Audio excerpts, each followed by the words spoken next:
Hi there, you're listening to the Practical Stoic Podcast with your host, me, Simon Drew. If you'd like to listen to over 200 episodes that were recorded before 2020, then you can head to my Patreon site. It's patreon.com/Simon J.E. Drew. We'd love to have you there, and any support is greatly appreciated. We'd love to also have you on our Facebook community, the Practical Stoic Mastermind. But for now, enjoy the show. Hi there, my name's Simon Drew, and welcome to the Practical Stoic Podcast. Now, today we have one of my favorite recurring guests, none other than Roderic Yapp. So many of you will know Rod from the previous episode that I did with him, and you can find that episode in my Patreon site. So just head to patreon.com/Simon J.E. Drew, and you can get that and many other episodes there as well. So, but for today, I'm going to tell you a little bit about Rod in case you haven't heard him before, and then we're going to dive into the episode. But strap in because he's got quite the resume here. So, Roderic Yapp is an accredited coach and specialist in developing resilience and leadership skills. A former Royal Marines officer, he was fortunate enough to lead Marines on operations around the world, including Afghanistan in 2007 and the evacuation of civilians from Libya during the Arab Spring. Roderic also led the recapture of the 55,000-ton MV Montecristo from pirate control in 2011 as a part of a NATO counter-piracy task force off the coast of Somalia. So he also left the Royal Marines to embark on a new career with the aim of using his experience to develop people and change organisational culture. He joined the Urenco Group, where he was responsible for assessing the level of leadership capability within the organisation and coaching leaders to create high-performing teams with a focus on delivery and execution. So today, Roderic brings his significant coaching experience to supporting leaders and developing leadership development around resilience workshops across a multitude of sectors, including professional services, asset management, banking, retail, rating agencies, and many others. Given his background, he is well suited to developing people in sectors and situations where leadership failure can pose considerable systemic risk. He also works with clients across the world, helping them to establish a more resilient human system as a driver to individual and organizational performance. So Roderic has delivered a TEDx talk on adaptive leadership techniques from his experience on military operations in Afghanistan, and he's also a keen writer. So without any further ado, all of the links are in the show notes. Make sure you head there and check out everything that he's doing. And seriously, you're going to love this conversation with Roderic Yapp. So I present to you none other than Roderic Yapp. Okay, so we are here once again. Very lucky to have him back with the amazing Roderic Yapp. Now, Rod, we were just talking before the show, and I was kind of sharing with you my kind of vision for this podcast, where I'd like to take it, and trying to focus on the essence of what Stoicism was and the questions that these Stoics were trying to answer. And, I really do believe that the biggest question that they tried to answer is, how can we be effective human beings? Where do we even fit into this universe? And then when we understand where we fit into the universe, it's like, how should we live? How do we live a good life? And how do we be effective? And so, I'm really fortunate to have had contact with people like you in the past, because you can really give us an extremely unique and profound understanding of what it means to be a human being, because you've been in some of the most high pressure environments that anybody could ever imagine being in. I mean, commando in the Royal British Marines.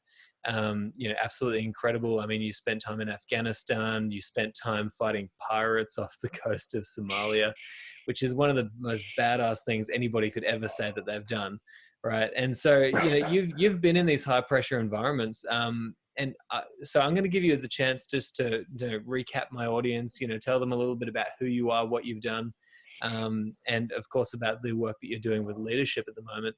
And then we'll jump into a discussion, and I'm going to get you to answer the lifelong question of what it means to be a human being. Sure. Okay. where to start? So I joined the Royal Marines in 2005. It was my first career at a university. And when I sort of reflect on kind of why I did that, there's sort of a number of reasons. One really was that I wanted to live a life that was worth living. I wanted to do something that was different, something that was challenging, and something that mattered. And during my 20s, when the only real responsibility I had was to myself, I wanted to go and take some risk and sort of go and get some unusual life experiences. The challenge of joining the Royal Marines kind of really appealed to me, as well as the opportunity to be something rather than do something. And I know that there's that some people might argue that that's kind of semantics, but it's not. I think joining the military, much like teaching, much like being a doctor, is more vocational. It's something that you are. It's not something that you do. And I really kind of wanted to have that. So I joined in 2005 with 60 other officers. I was one of, I think, 32, 33 to pass out of training. In 2007, I found myself serving on the front line in Afghanistan, in a place called Sangin, in Helmand province. And I, even though that was a demanding experience, I consider myself really lucky to have done that. There's lots of people that have served in the military that have frankly gone through the training, but have never been tested in an environment quite like that. And that's absolutely not their fault. I was just fortunate to be in the military at a time when we were doing lots of stuff. I did a few sort of other jobs. I worked with the Navy. I did a job in recruitment before I then deployed again in sort of 2011 to get civilians out of Benghazi when the Gaddafi regime collapsed.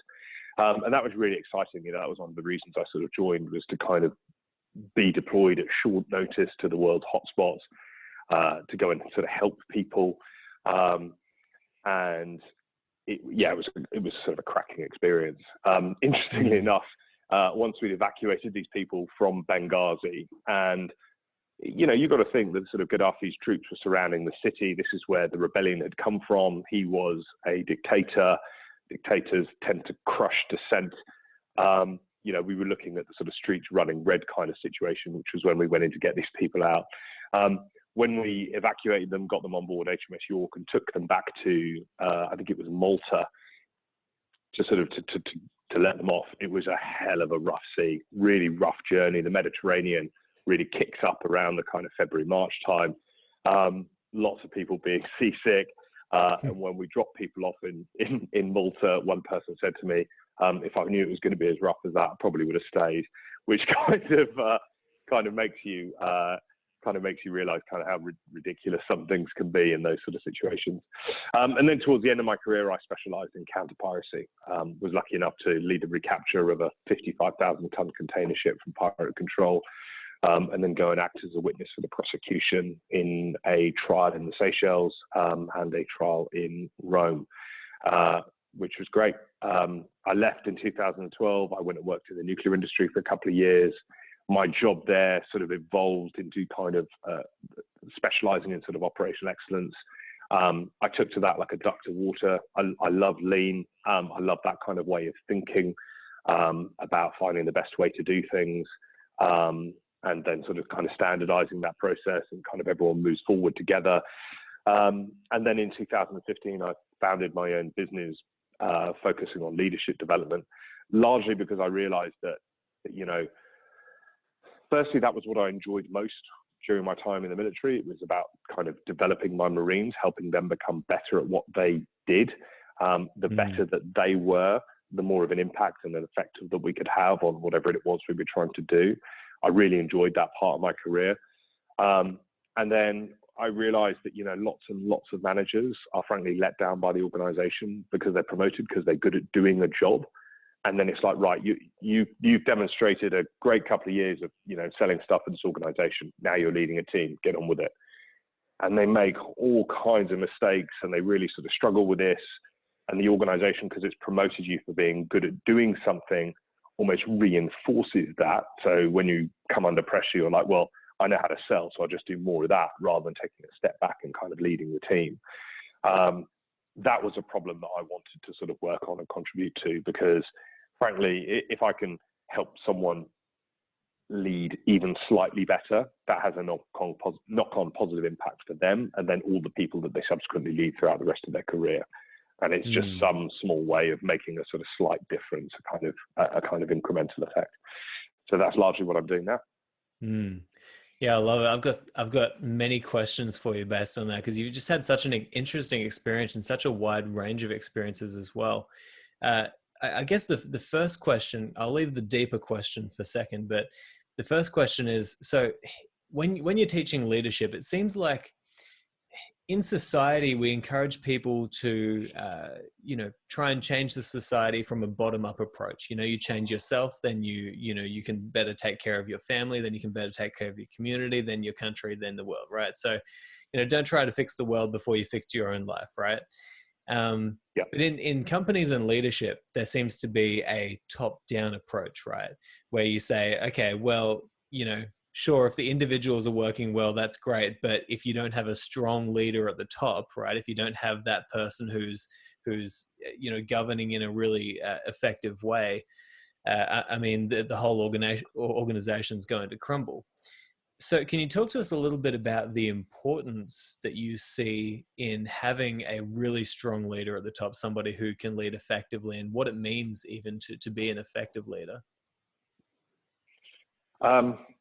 So I think you absolutely need someone at the top of an organization that believes in the importance of leadership and believes that that's kind of a kind of key thing.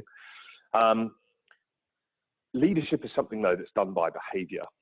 It's not really what you say that counts. It's what you do. It's how you act. It's the way in which you interact with people, how you handle stress, how you handle pressure, how you manage people through a kind of combination of sort of challenging them when they need to be sort of pushed a little bit, but also supporting them when they think things are sort of quite difficult. And I think that in the best organizations I've worked in, you have a leadership team, or certainly a group of people, or a kind of cohort of managers who believe that leadership is kind of their innate responsibility. Lots of organizations will try and delegate this sort of thing to HR. So, for example, one of your individuals, one of your people isn't performing, I'll send them to HR. And it's like, no, that's not what it's about. It's about having those difficult conversations with people. It's about taking ownership for the performance of them as a group of individuals. And I think the really key thing, and what I spend a lot of time trying to shift the way in which people think about their roles. So in a really sort of bizarre way, a lot of people will think that they work for their managers, and then the managers work for the directors, and the director works for the CEO of the organization. The trouble is, when people are kind of looking upwards, the customer, or whatever the work is that's being done, kind of gets neglected. So, for example, you might go into a supermarket, right? You have no interaction with the CEO. You probably don't know who they are, okay? Your interaction is with the person on the kind of shop floor, the sort of frontline employee. And if your interaction with that individual is positive because that individual cares about the organization, feels engaged, feels like they matter because they have a good relationship with their line manager, among other things, then that interaction is going to feel positive. So my view is often, or what I have to do initially, is get people to go, no, that's not the way it works. People don't work for managers, managers don't work for directors, directors don't work for CEOs. It's the other way round. Your job as the CEO is to improve the performance of your directors and serve them. Your job as directors is to improve the performance of your team of managers.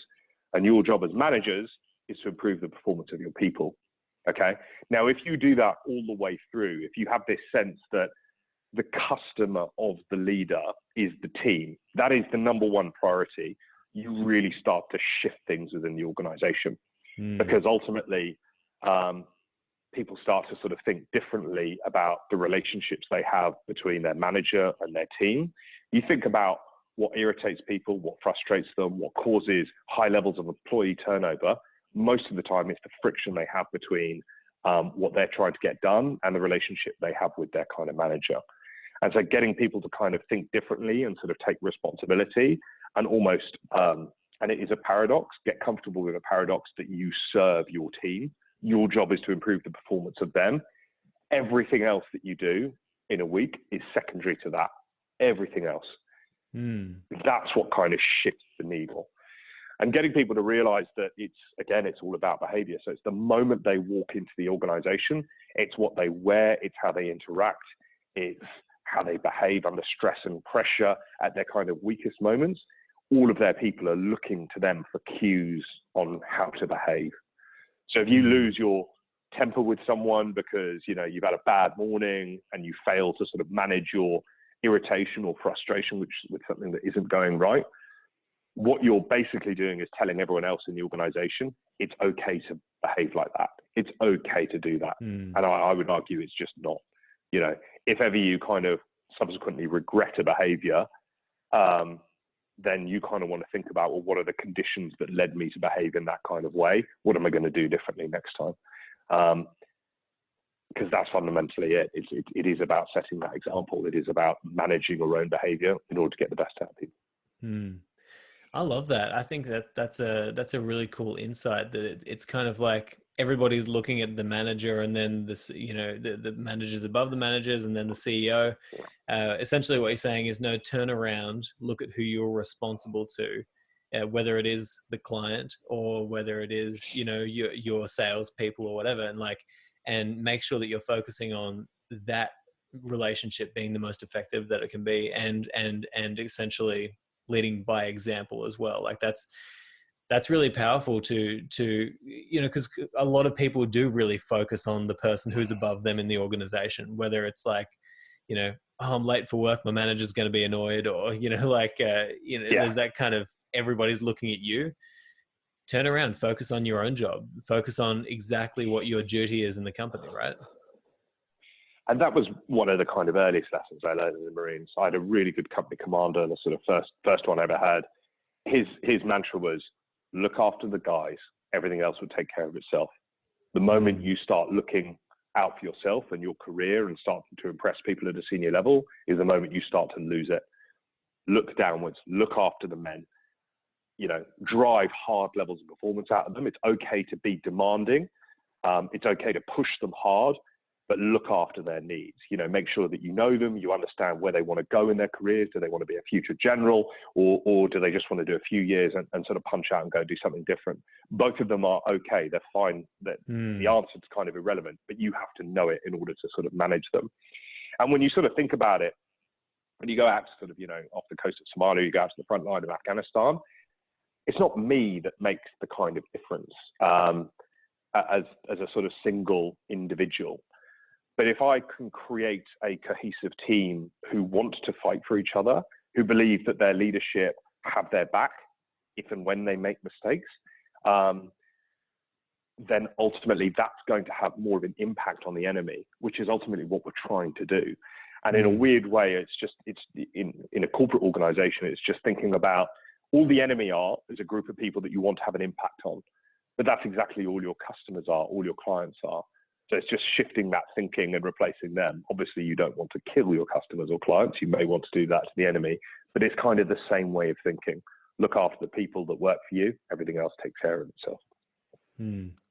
Yeah, I like that. I think that's really powerful. And you take it back to your military service. I do want to segue now and jump into that, because you said something earlier. You said that your deployment to Afghanistan, it was a cracking time, right? And I think a lot of people would be listening to this and they'd be thinking, a cracking time, what does he mean by that? Like, going over there and serving in the military and, going into these high pressure situations.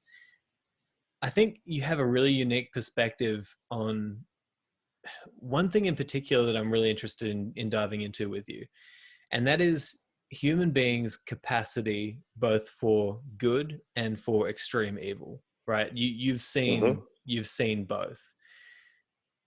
What has that led you to understand about people? I don't know. I just kind of want to open that question up to you. Yeah.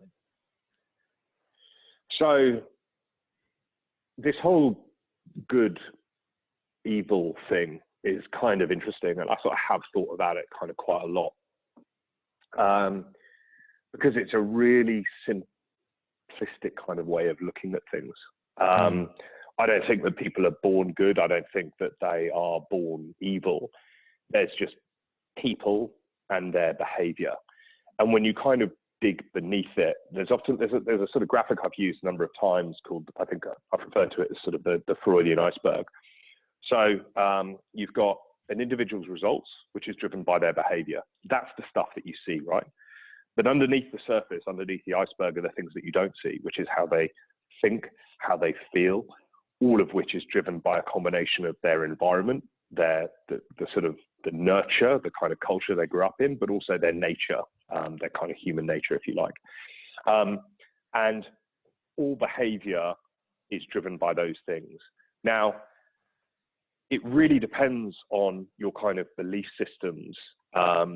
For example, if you take a terrorist, or someone that we would call a terrorist, an Islamic fundamentalist, for example, a member of the Taliban, okay?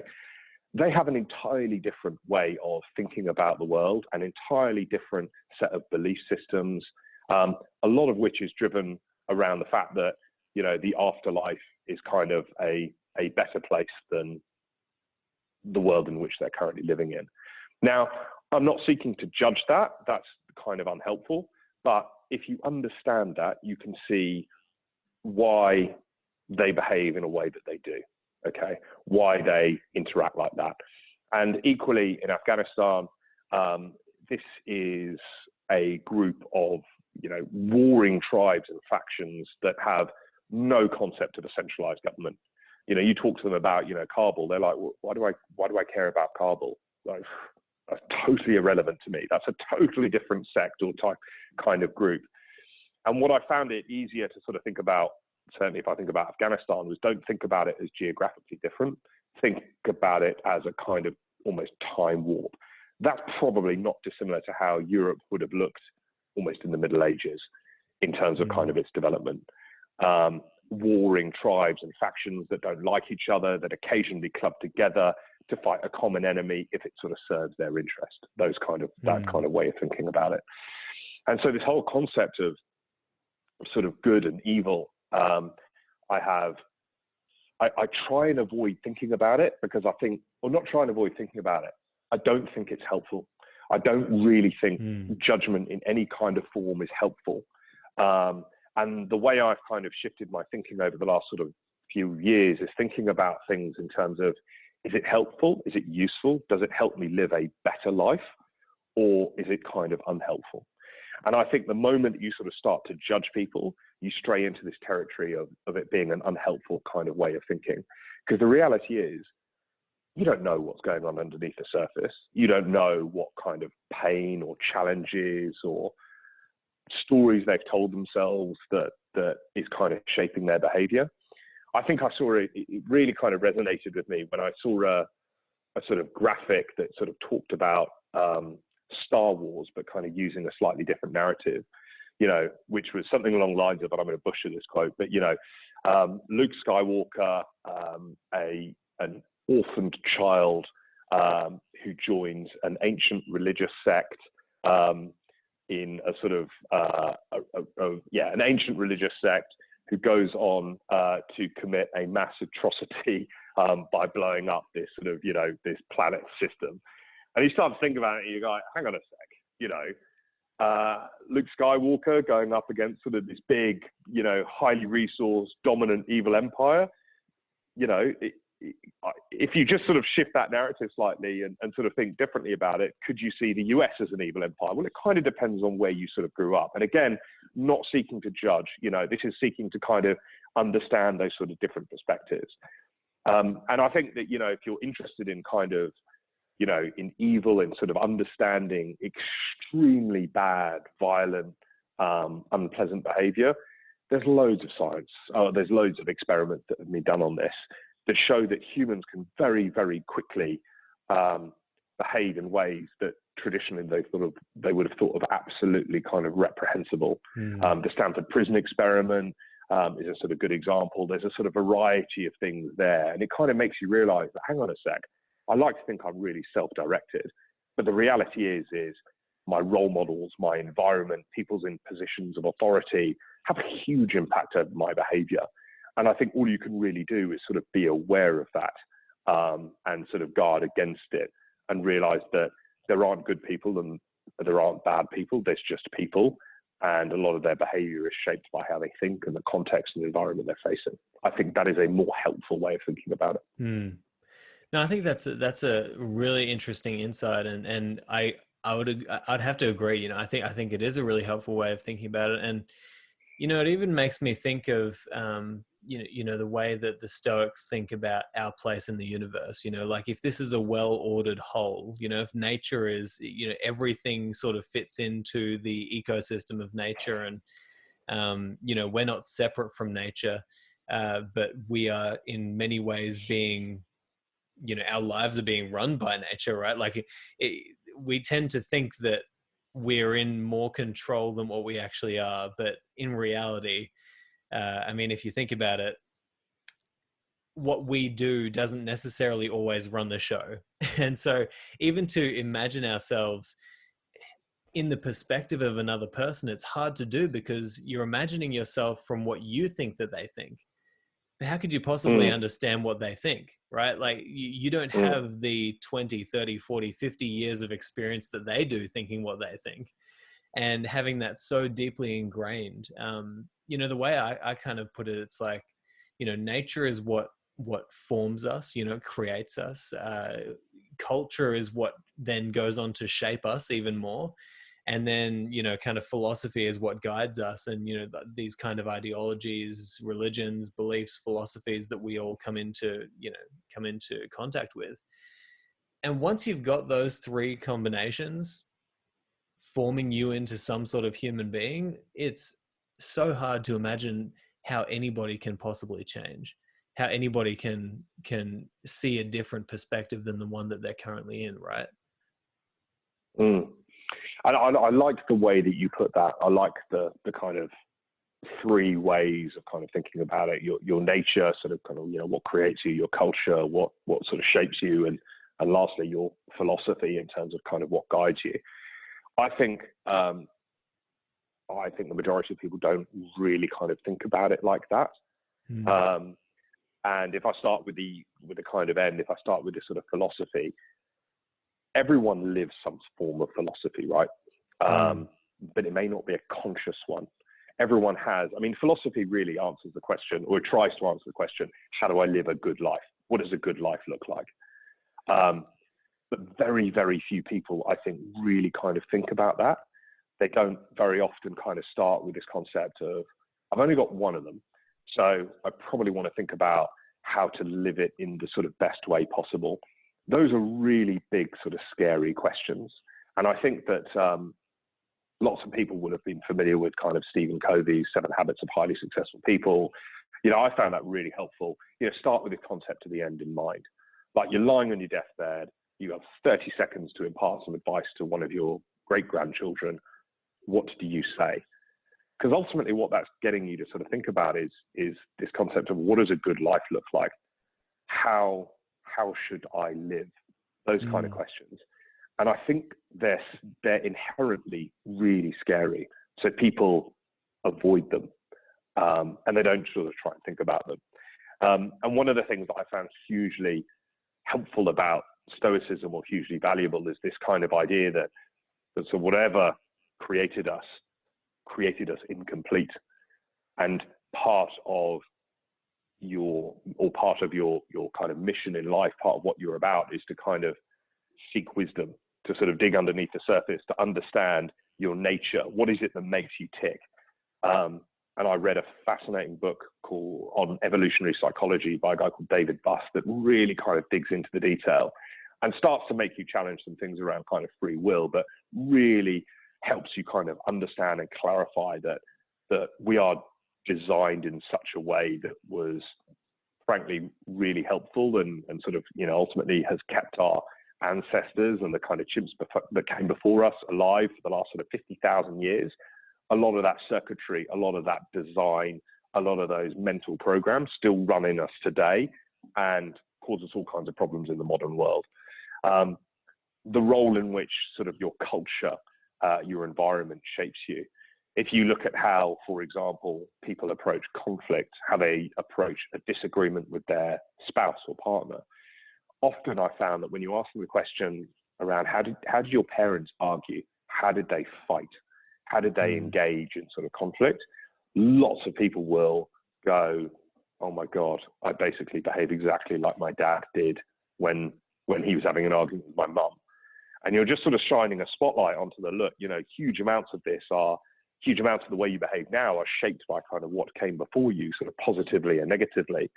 And I think the kind of first step in one of the most important steps a person can make in terms of their self-development is kind of understanding that and realizing that, I've got all of this stuff that sits underneath the surface like everyone else. If I can understand it, I can understand its kind of impact. I can be aware of it and realize how it has an impact on my decision making, the way in which I live my life now. And I found that hugely valuable, really, again, helpful to really think about it. No, I think that is really helpful. And I think we're sitting here talking about how to live a good life. We're sitting here thinking about how we can kind of consciously sit down for a moment. The fact that we get to sit down for an hour, you're on one side of the world, I'm on the other, and we're discussing, philosophy. What's really helpful about the way that you approach this is it leaves room for a lot of empathy and understanding, right? Because when you think about it, you've seen places where, from day one, from as soon as they're born into this world, people in these places are in a constant state of flight or fight, right? It's just constant, just survival, just pure survival, right? I mean, you even think of what's happened in Syria over the past couple of years. Like, imagine growing up in Syria and, for us to even think that people over there could even have the time to sit down in their day and think, how do I live a good life? It's just impossible, right? Like, can you speak to that idea of having empathy for people? And this is what the Stoics would have wanted, right? And this is what they taught. It's like, man, some people, it's just rough for them. And you've just got to be kind to people. You've got to be the best version of yourself that you can be. And you've got to understand that some people really just don't have a good fate in life, right? Yeah. And I think kind of really sort of understanding, it really is kind of seeking not to judge people's behavior, but sort of like trying to understand it. Like if you judge people, then you're drawing opinion about them that means you can just put them in that bucket of good or bad. And I just don't think it's not helpful. I remember one of the things that really kind of, I guess it was silly that it sort of surprised me, but when we arrested sort of pirates off the coast of Somalia, we would have to process them as detainees. We had various forms to fill out. On one of the forms was, a date of birth. Where were you born and when? And lots of these guys, they didn't know the answer to that. There's huge numbers of people that would be like, well, I was born under a bush. And it's like, well, they have no concept of almost, not time, but, there's no birthday. There's no concept of a sort of celebration like that or kind of anything remotely sort of similar to it. And you just realize that, my God, that experience that they have grown up with is so unbelievably different to mine that even designing kind of a simple form to process these people, they don't fit in with that. Because they just, they have no concept of some of the things that I'm asking them to sort of fill out. They're not being cagey. It's just that their experience is so massively removed from mine.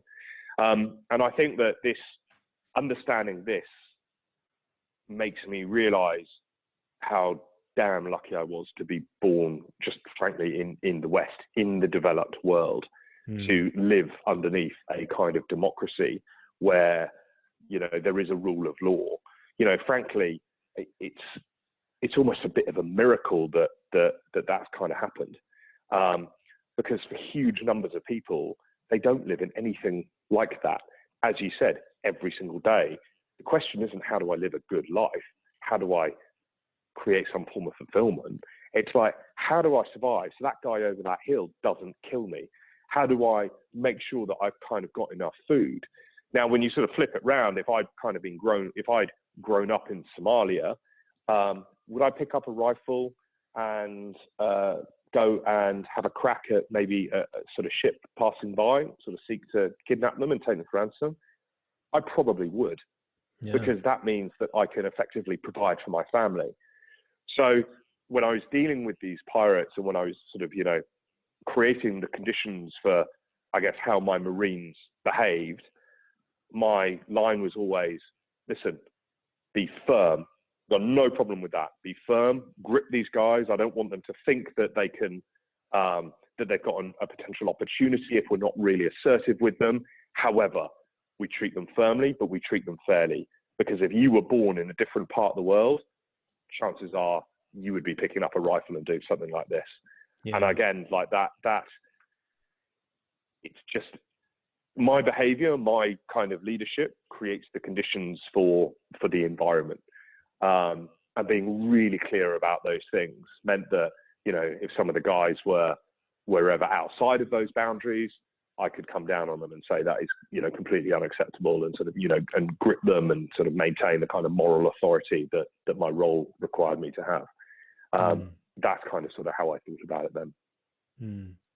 Yeah, I think that's really important. And people just don't understand that we all tend to think that, for example, if we if we were born in the time of Nazi Germany, we all seem to think that we wouldn't have been the person to pick up the gun and, and do the things that they did.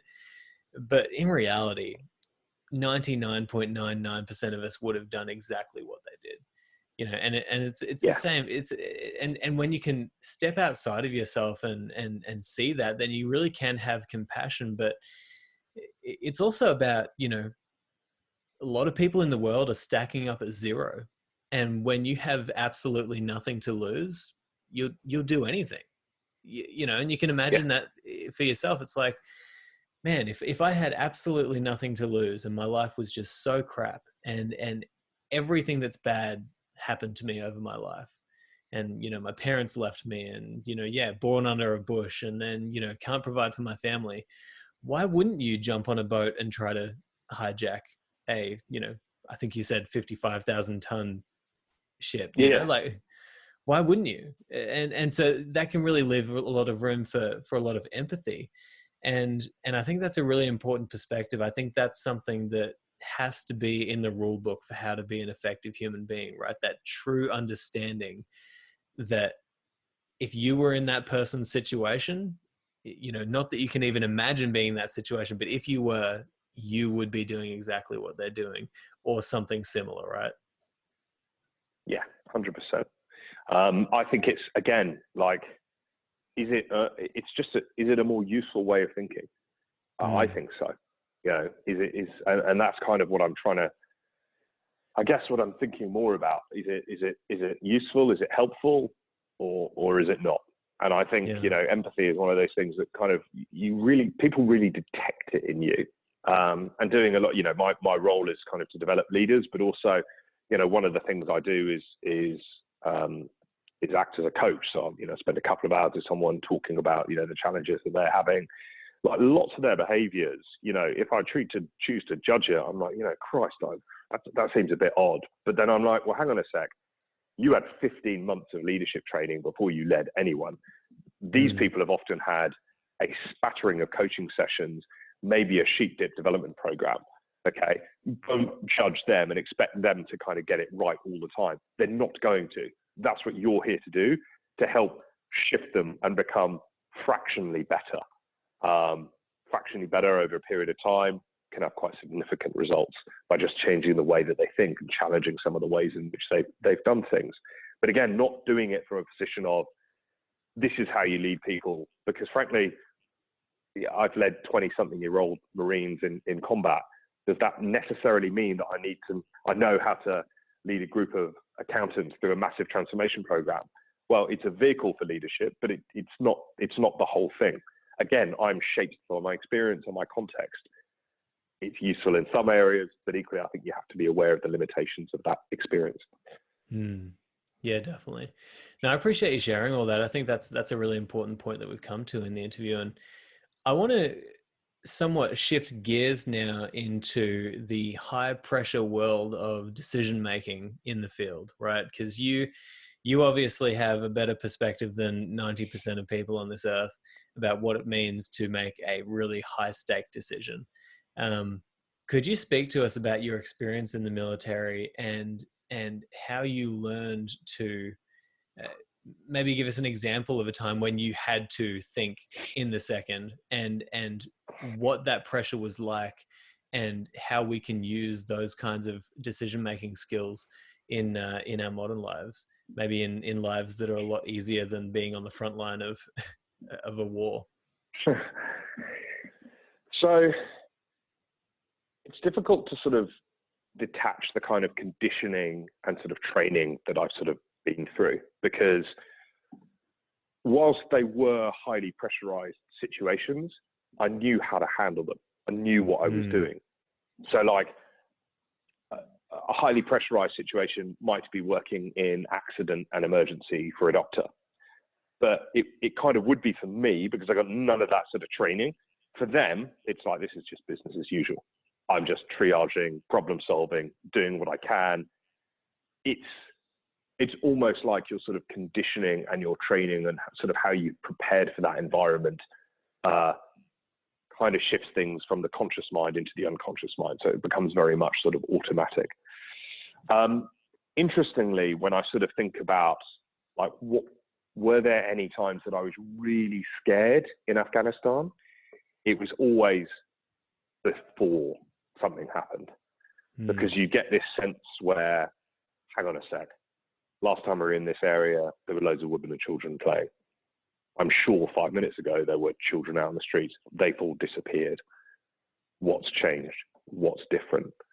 And moments when sort of kids come up to you and sort of point you in the direction that you're walking and say, Taliban, Taliban over there. Like, those are moments where I was like, okay, this is kind of scary.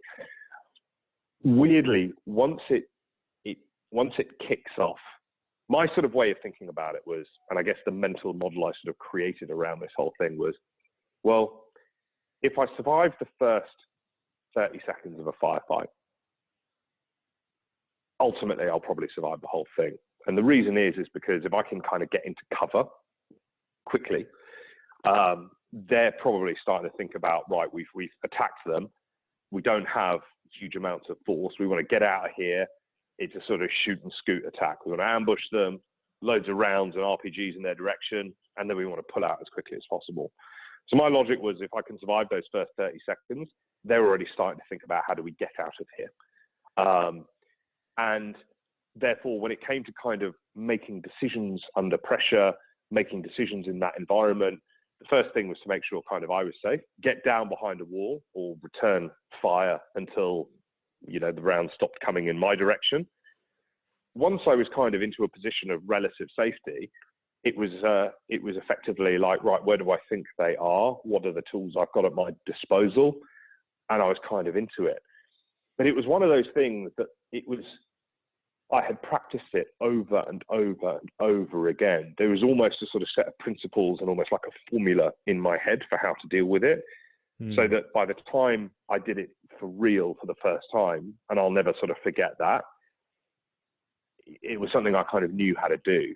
You know, I'd be speaking to someone who controlled the air we had overhead, or someone who controlled the mortar line, to sort of go, right, this is where I think they are. I want you to start, you know, raining bombs on them here. This is where I think they're going to escape to. So I'm going to move the section over there, and I'm going to try and cut them off. It becomes very much almost like sort of following a process. It's managing something that is kind of, I guess, complicated. There are many ways in which you can go from A to B, but it's been moved out of the chaotic as quickly as it can. And some of the language I'm using there relates to something that I've recently kind of discovered something called the Cynefin framework, which is a decision-making framework that, again, I've come across and I found it really helpful. Cynefin is spelled Cynefin, Cynefin. And it's about understanding, right, which of these domains am I in and how do I need to behave in order to get the best out of the sort of situation.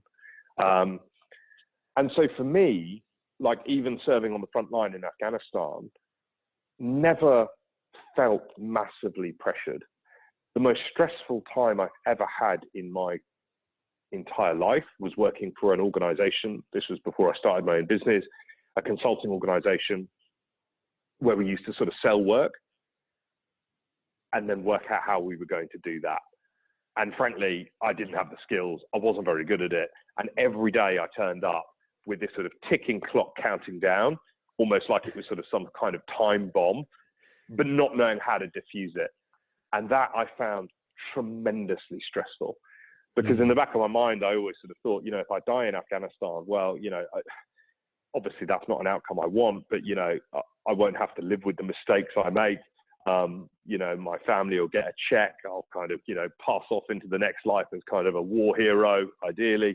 But, you know, being fired from an organization, or, you know, having to sit in these conversations when, frankly, you've got the answer wrong, or you're not getting to any level of kind of clarity of what the client wants, that was absolutely horrendous.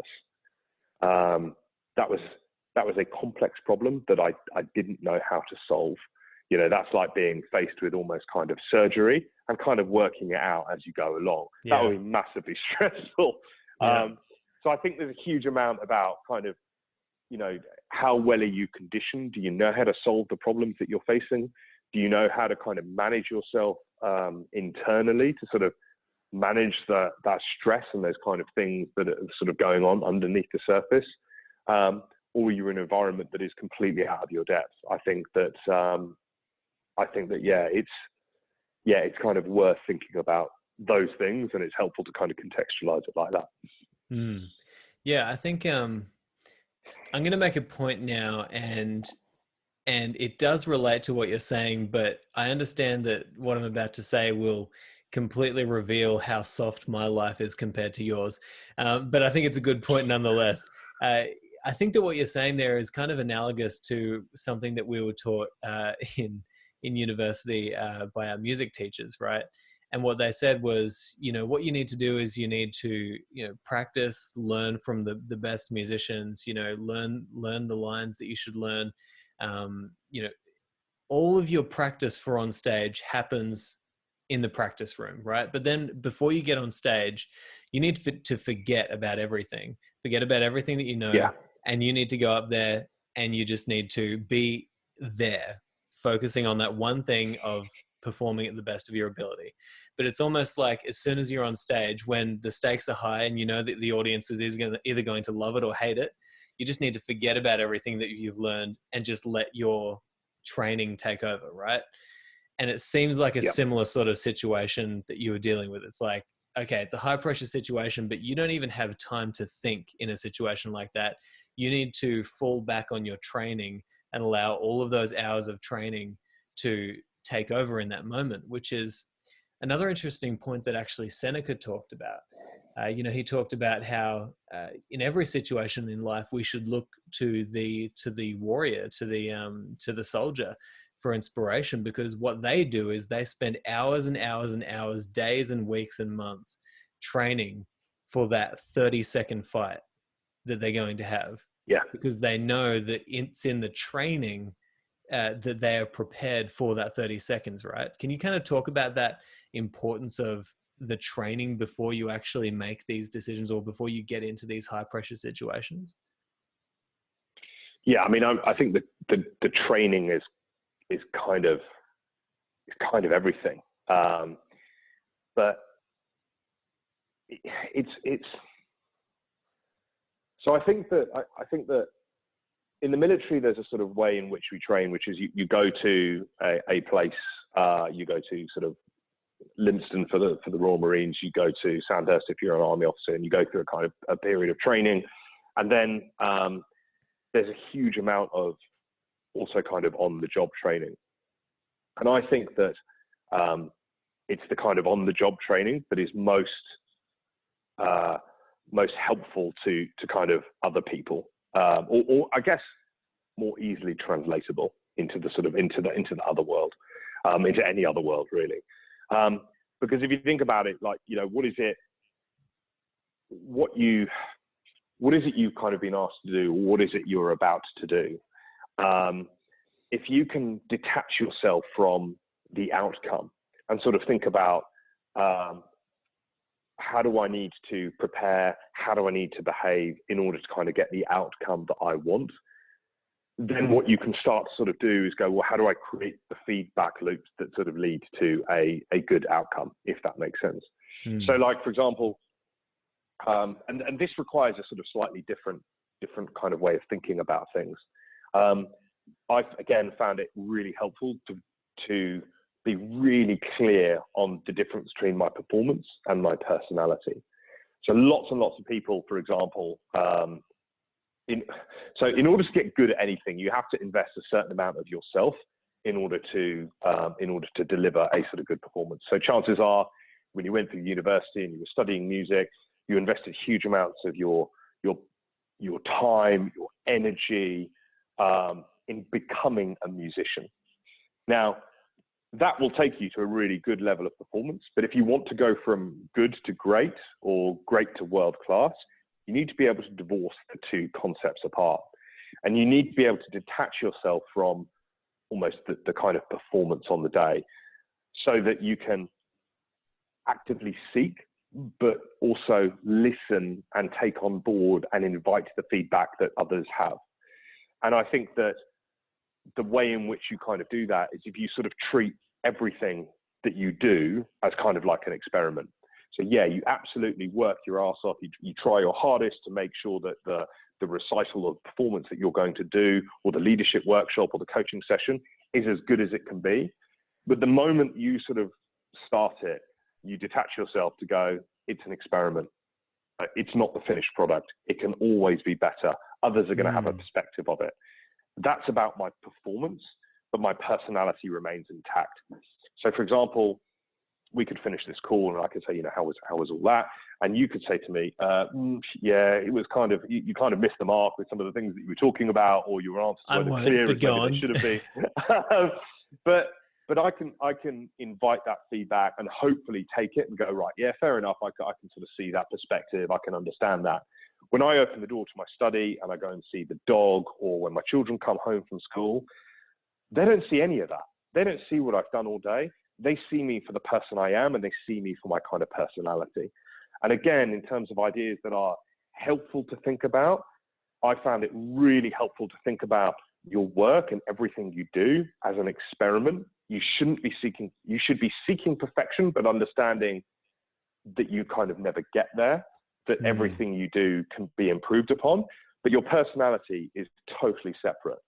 The way in which your family interact with you, that's all about your kind of personality. That remains intact. And often when I'm sort of working with people, and I'm sort of, you know, going to give them some feedback, or I'm going to say, look, I'm going to challenge you, and I'm going to give you some difficult messages, because I believe that you have the potential to meet what I consider to be really high expectations. My expectations of you are really, really high. However, here's the thing. Personality, performance. You're a good bloke. I like you. I'm sure other people do. I'm sure when you go home, your wife wants to see you, all these kind of things. If they don't, then that's a different problem. But ultimately, my job is to kind of give you some feedback and help you get better at your performance. And when you say those kind of things, people go, okay, I'm now ready to sort of receive that message. I'm now ready to kind of think about that, reflect on it, consider your points of view, realize that it's one point of view, but equally, if I'm getting lots of very similar points of view or lots of similar feedback, maybe I need to do something differently. And again, that's kind of something that I sort of found really helpful. I'm struggling to come back to what was the original question and whether I've really answered it. Or, no, I think you've done a brilliant job, honestly, and I think it leads us into a really interesting place. You know, I've been really thinking lately about the purpose of an ideal. and we talk about this even with Stoicism, it's the sage, with Christianity, it's Jesus Christ, with Buddhism, it's the Buddha. We all have humans tend to be creatures that love to have this unattainable goal, right? We love to have this absolutely unattainable thing in front of us that we're like, wow, I wish I could be like that, but I know I never can. And I think there's something really important to that, because we really don't, you talked about potential. We really don't know the limits of human potential. We have no way of knowing what that is. And so you kind of have to have an ideal that is so amazing that it's absolutely impossible to achieve.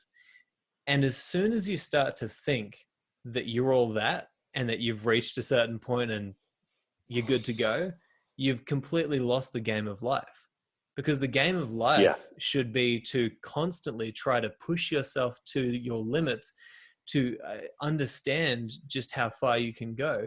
And I mean, look, that can become unhealthy. I mean, look, there's a lot of Eastern philosophy that is kind of like, non-action, like, hey, listen, take it easy. Like, you know what to do, just stop pushing so much, and there's a lot of philosophies, but in the end, all of them lead us to really trying to understand what our potential as human beings is, whether that is enlightenment or whether that's being the CEO of the biggest company in the world. Like, it's like everybody's aiming at the same thing, really, just trying to push our potential.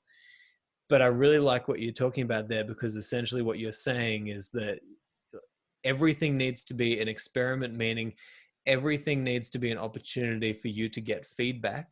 And I know that you talked about this in your TEDx talk, right? You need to constantly be getting that feedback to find out how you can be better, push yourself more, find a better way of doing things, right? Yeah. And I think it's by divorcing those two concepts of personality and performance, it becomes easier to sort of seek those messages. Yeah. And by treating things as an experiment, it becomes easier to sort of do that. Definitely. I think, when you talk about sort of pushing potential, really, or pushing people in order to kind of see how far they can go. I've used, I think it's the opening scenes from kind of Lone Survivor, which was sort of based around or took clips from a documentary on the US Navy SEALs training. And there's a lot of things in there that I think really kind of resonate and are kind of really kind of helpful ideas. If you think about kind of what they're going through, the sort of training, it's pushing themselves to a limit. It's pushing themselves to a point where they are on the cusp or kind of moving into the sort of early stages of hypothermia. To understand A, what it feels like, but B, kind of, you can go this far. You can be incredibly uncomfortable, cold, wet, hungry. Frankly, you can push yourself to those absolute extreme limits. And it's designed, I guess, to develop a sort of sense of confidence in the individual that makes them sort of realize that, look, no matter how bad it gets, it can always be worse. And how do you know that? Because you've been to a place where it's been worse.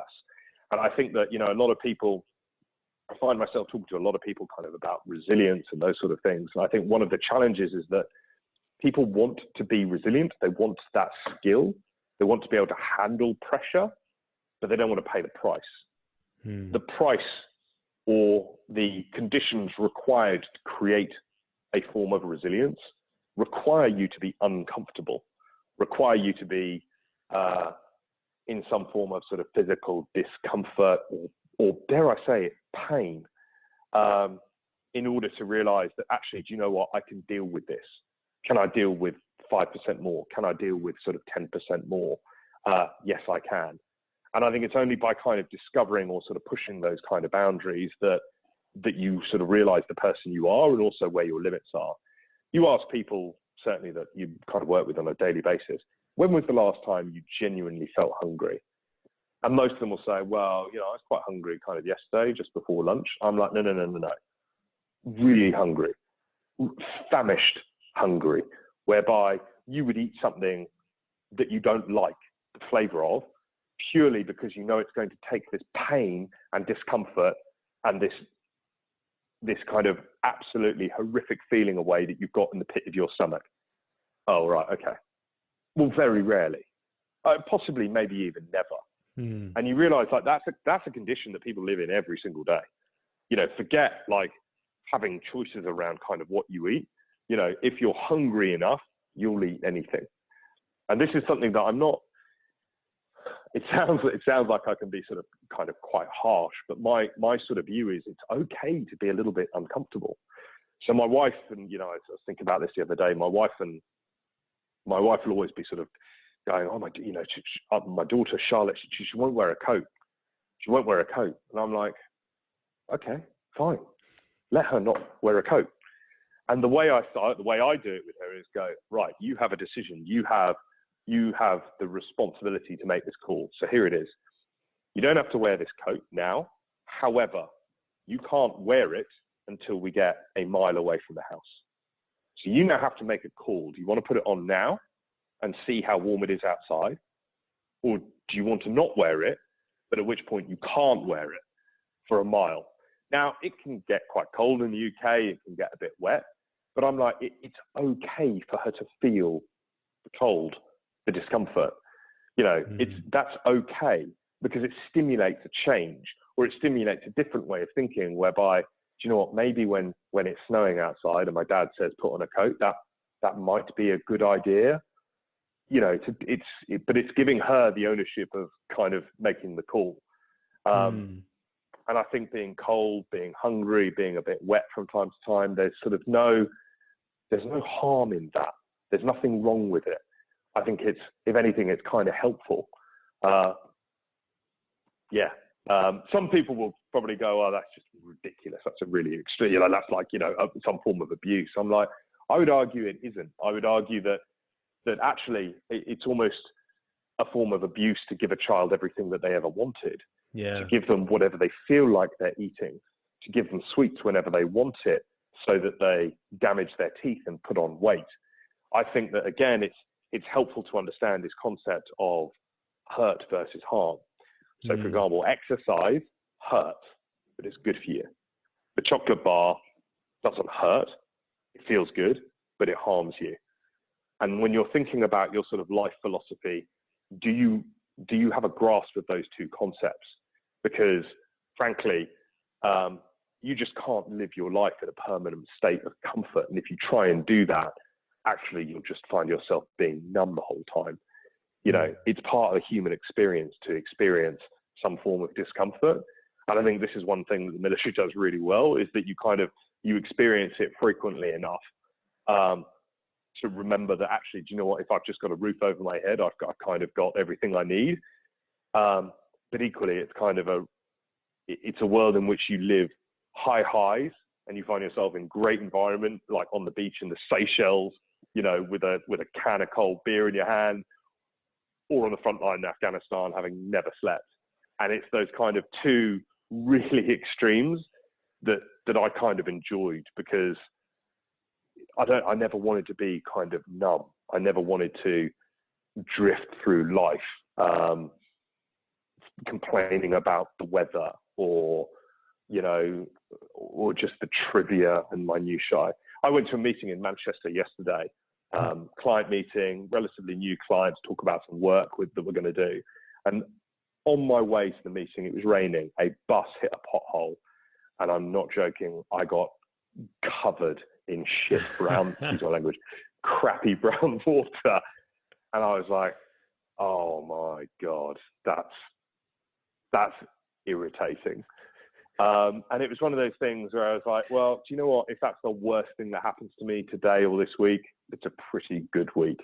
And the ability or the pace at which you can flip that way of thinking and go, that sucks. But you know what? That guy over there who's huddled underneath a group of boxes in a sleeping bag, his daily experience is a hell of a lot worse than mine. And the faster that you can kind of contextualize it to the sort of broader human experience and kind of just smile at it, you know, and go, oh, this is ridiculous, but sort of almost not take pity on yourself and not reflect, you know, not think about it for too long. Actually, just bottom line, the happier you will be, because you'll be able to skate above those kind of incidences and not worry about them too much. And at the end of the day, you go into a client meeting and someone doesn't choose to work with you, because of an incident like that, or because you've got kind of mud on the color of your shirt where a bus has hit a pothole and splashed you in a load of crap, well, then that wasn't a relationship worth pursuing anyway. So, that's it. Yeah, I think there's so much value in what you just said there, and something that you said that I want to come back to, which is that discomfort. There's nothing bad about discomfort, and also that you can actually handle a lot more than what you think. These are two ancient ideas that have been taught for just thousands of years, right? And it seems like we would have got the picture by now, but we still don't. Like, even the Stoics talked about, hey, listen, like there's nothing bad.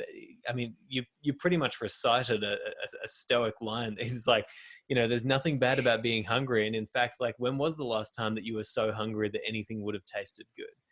Because when you're able to experience that kind of discomfort, then life becomes a lot more beautiful. It becomes a lot more meaningful because you understand, wow, like I live in such a great life. I have so many great things, and I don't experience this often. And isn't that a great thing that I don't have to experience this that often? And I just think that that's so important for people to realize that there's nothing bad about discomfort, and you understand that more than most people because you've been through that discomfort, right? And I wanted to also discuss something. I've got a couple more questions if you have time. Mm-hmm. So Yeah. the second last question I wanted to ask, in your TED talk, you discussed the moment that you and your fellow soldiers experienced in battle just before you knew that something was going to happen. And it was kind of, you'd kind of look around, you'd be like, okay, this isn't normal, right? And it's, I've been really studying kind of a lot of things lately, but it seems like that's almost like an intuitive response, right? It's something deeply biological within you, that when you're in a high pressure situation, it's almost as if you're in that flow state where you can only focus on the job at hand. And when you're in that flow state and you release your mind of all of these other things that you would normally be thinking about, you're able to see things just from a purely biological human perspective that you would never notice before. Can you talk to us about that moment when you understand something's about to go down, and how you can kind of conceptualize that? So, this is really interesting. I've kind of thought a lot about this. The way I think about intuition now is that it is more to do with your nurture, your kind of human nature telling you something. And I think in the modern world, there's kind of there's almost like a kind of spectrum of kind of I guess behaving. And on the one side, right, you've got your kind of intuition, your gut sense. On the other side, you might have data. Now, these two aren't sort of completely at opposite ends of the spectrum, but I have a feeling that a lot of people now will seek to ignore this one and seek the data in order to prove something to themselves. Now, there's nothing wrong with that. There's nothing wrong with kind of seeking data. But equally, there are some things that are really hard to measure, and therefore the quality of data can often be a bit rubbish, to be honest. So, for example, a lot of people will say to me, like, kind of, how do you measure the value of the programs that you sort of implement? And I'm like, well, look, I'll measure whatever you want me to measure. We can measure that, but how do you measure the trust? How do you measure the value of a good upbringing? How do you measure the effectiveness and health of a relationship? If you can tell me how to do that, then I can tell you how to measure a leadership development program. And there are lots of people will probably, say, oh, you absolutely can do it. I'm like, well, I think if leadership is about behavior, if leadership is about relationships and inspiring people, it's really difficult to do. And I'm just cautious with anyone that sort of says that they can kind of do that. So I've been thinking about how do you sort of balance that? How do you listen to your intuition? And I think it's something that you have to kind of keep relearning. It's this constant thing of like when you've made a mistake or when you've kind of got something wrong or when something hasn't worked out quite as you expected, thinking about, right, beforehand, did I get any sense at any point in time that this was sort of going to go south or this was going to go in this direction? If so, why did I ignore it? That's a really interesting question to kind of reflect on. Or equally, like, you know, if this is a kind of pattern of behavior that I've been demonstrating over and over again, how can I create some sort of data, or how can I measure some things that will maybe give me some amber or red warnings to help me realize that you're going down the wrong path again. And I think that those kind of two spectrums are, or that sort of spectrum, that kind of way of thinking is really helpful. But you only kind of really can understand that if you're thinking about like what went well, what didn't go well, what have I learned from that? Equally, like where can my strengths potentially become a weakness? I was reading a really good book by David Epstein called Range, which talks about actually how a breadth of areas of interest or specialism can be really, really valuable, because you can sort of draw parallels between sort of two areas, and creating the space for people's intuition to be able to be used in order to make decisions is really important in an organization. And the example that they used was the example that he talks about towards the end of the book, talks about NASA and the Challenger disaster. And it's really interesting because it talks about NASA's basic kind of cultural philosophy being, unless you can prove it through data, we're not interested. And I think that, again, a lot of the time, that's not a bad way of behaving. And lots of organizations could shift the needle in that direction and find it really, really helpful. But equally, what if there isn't enough data to prove something? Which there wasn't when you dig into the detail of kind of the O-rings and the failure of them that caused the NASA disaster. The shuttle engineers couldn't prove that something was wrong because they're like, we don't know. We've never tested this. We're completely outside the parameters for what we know and understand about how this thing will perform.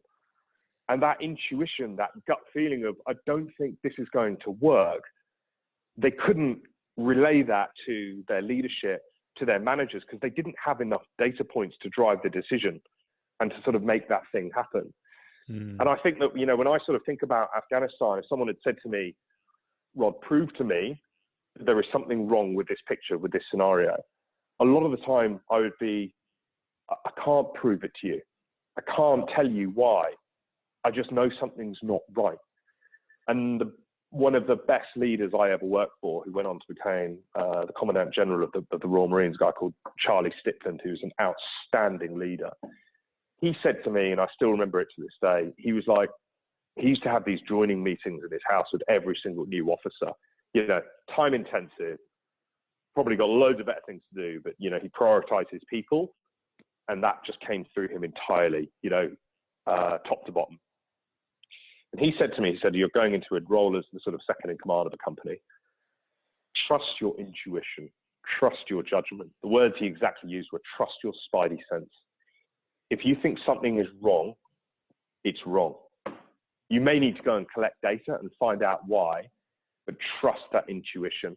That's a voice that has effectively kind of kept your ancestors alive long enough to see you sat in this room in front of me. And therefore there's value in it. So if you think something's wrong, it's definitely wrong. You just need to find out why. And I think that again, coming back to helpful principles, helpful ways in which you can sort of live your life, that's really, really helpful. You know, if you were about to start a business with someone and you're just not sure whether you trust them, whether they're the right person, don't do it. Yeah. Don't do it. Going into partnership in a business with someone is a marriage. And if you think about it in any other terms, then it's not going to work out.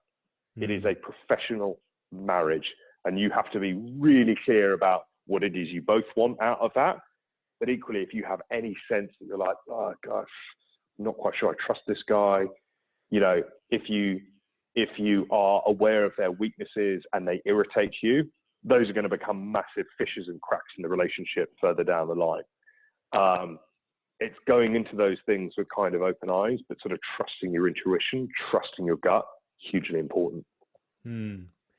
Damn, that's powerful. I really appreciate you sharing all that. 'Cause, you know, that's exactly the sort of stuff that I wanted to talk about, because that's, you know, we really don't think about that enough. And I've been really trying to get to the bottom of it lately, because I think exactly what you were saying is correct. It's like, maybe we tend to,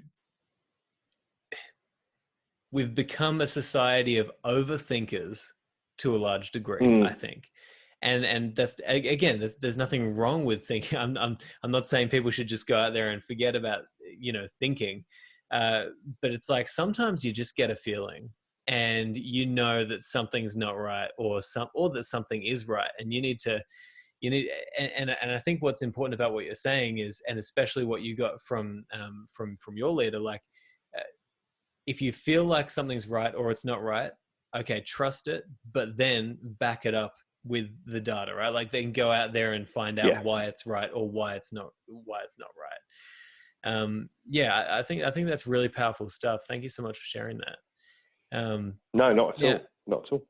I have one more question for you, and this might be, I don't know if it's something that you'll have an answer for or not, but I'm going to ask it anyway. Based on all of your experience in the military, you know, high pressure situations, seeing people in horrible situations, seeing people in good situations,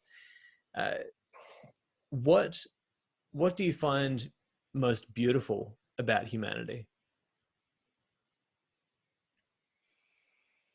Oh, that's a good question.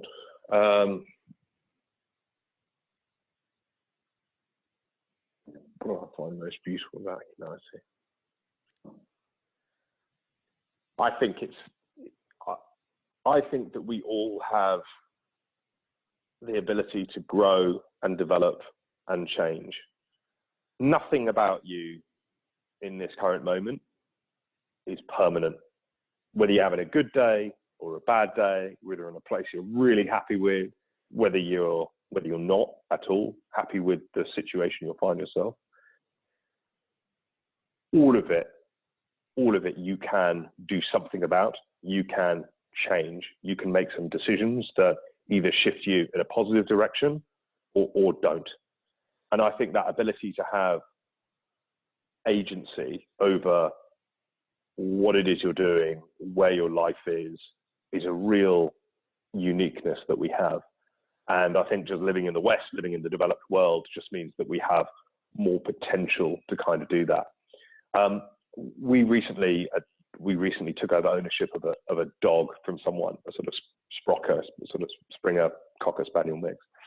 Now, if you're a dog, for example, you are totally a victim of the circumstances of that, the owner that takes you on, right? That's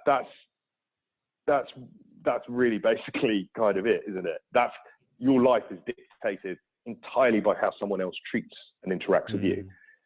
Humans are completely different. You have the opportunity to make changes to yourself, make changes to how you live your life, and proactively seek this concept of happiness. And I think when you really think about like what happiness looks like, it's about being satisfied with the things that you've already got. And so, you know, I spent a lot of time kind of thinking about this sort of concept of expectations, management of expectations around others, but also your own expectations. Whenever your expectations are met, you are happy. So you go into Starbucks, you ask for a cup of coffee. If it's made in the way that you're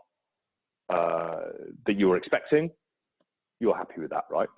And that uniformity is driven by a kind of Starbucks standard for how they make coffee all the way around the world, right? If you think about whenever you're happy with an organization, it's because they meet your expectations, or maybe they slightly exceed them. Whenever you're unhappy, it's because there's a gap in your expectations and what you get. That's why people get unhappy and frustrated with organizations. But equally, it's why people get unhappy and frustrated with their lives, because there's a gap between what they've got and what they think they should have. And actually, happiness is not necessarily driven by achieving what you've got. It's about being happy with what you've got and reducing that level of expectation.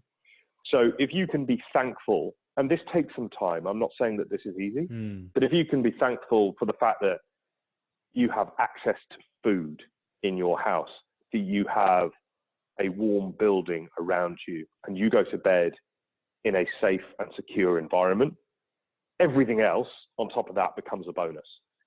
And I really try and sort of think about that, or I really kind of find that helpful to think about. And we all have the capacity to think like that, but it requires work, it requires reflection, and it requires the desire to change ourselves.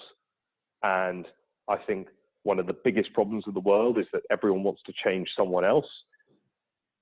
No one or fewer people are willing to look internally and seek to change themselves. And if you're unhappy with where you are, or if your expectations aren't being met, it's your problem. So think about how you're going to solve it. Because guess what? The world was here first. You have sort of come into it. Your needs are almost kind of secondary to that. So think about, those are just some things I think are kind of, I guess I found helpful, and that I think other people might be able to find helpful as well. Awesome. I love it. I think that was a badass answer to the question. And I guess finally, I want to thank you so much, Rod. Like, this was such a good conversation. You're always welcome on the show, and I'd love to support you in any way that I can.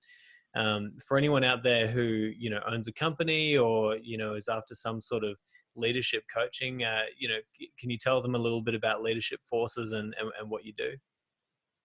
Sure. So leadershipforces.com is the website. Some of my ideas are on there. I like to try and kind of write blogs and sort of share my way of thinking kind of as much as possible. Recently, I've been doing sort of quite a lot of thinking around the sort of diving into the concepts of sort of what leadership is, kind of what it looks like. And the more I think about it, I think, leadership is about behavior. Behavior is based upon context. So what leaders have to be able to do is understand the context that's facing them and then choose different ways of behaving.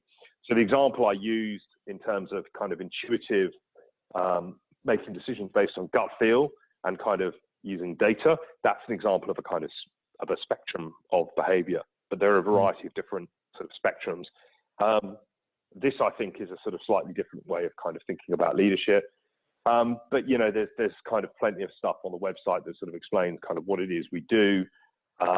We do everything from kind of, speeches around leadership, around the kind of principles of high performance, coaching, all the way through to like full leadership development programs for executive teams and management teams, or for high potentials in organizations. And I love what I'm doing. It's kind of difficult now for me to sort of divorce away kind of some of the philosophical approaches that I sort of come across, because, as Stoicism came before cognitive behavioral therapy. It kind of underpins that sort of way of thinking. So it's quite hard for me to sort of divorce the concepts apart. So yeah, that's really what I'm doing. So, people can get in touch with me through the website, and my email address, which I'm happy to share, roderic.yapp@leadershipforces.com. So yeah. Awesome. Yeah, well, I'll put all of the links in the show notes as well so that people can find you there. And again, Rod, thanks so much for coming on the show, and hopefully we'll have you again back here soon. No worries. Thank you very much, Simon. Pleasure. Okay, so there you go, my interview with Roderic Yapp. I'm sure that you guys enjoyed that as much as I did, and make sure you head to his website there and show him some love as well. But I hope that you enjoyed that, and I'll talk to you guys next time. But until then, I hope that this episode has helped you on your rise to the good life. Ciao. Thank you so much for listening to this episode of the Practical Stoic Podcast. If you'd like to stay up to date with the Practical Stoic community and everything to do with this podcast, then just go to my website, simonjedrew.com, and subscribe to the Practical Stoic Weekly, a newsletter that I send out every week with updates and all sorts of great Stoic insights. You can also find me everywhere online by searching Simon J. E. Drew. See you next time.